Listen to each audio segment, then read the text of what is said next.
not only important to understand the risk factors, but also we need to be able to get a good assessment of our patient.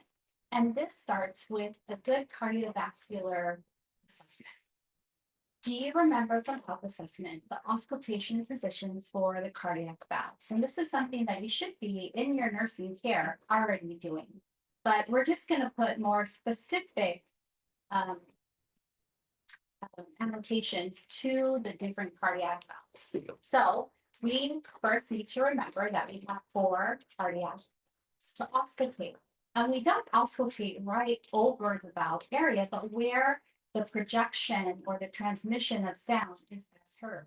So for the aortic position, you are going to find this aortic valve or hear this aortic valve the clearest at the second intercostal space right of the sternal border.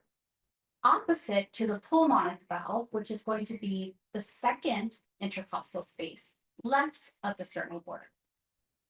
The tricuspid valve will be heard best at the 4th intercostal space left of the sternal border, and the mitral valve at the 5th intercostal space left of the sternal border.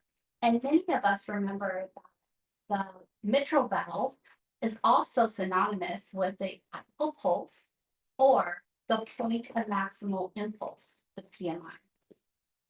Now, when we're listening to the valves for lesions and murmurs, we note every position that we're listening with the diaphragm, but we're also going to listen with the bell.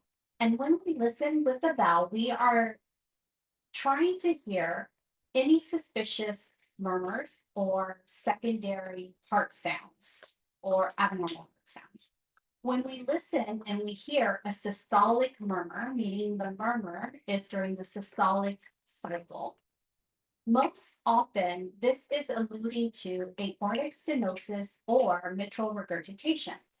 Now, when we listen for a murmur and we hear it during the diastolic cycle, this alludes to aortic regurgitation or mitral stenosis. Just a quick reminder of the cardiac placements.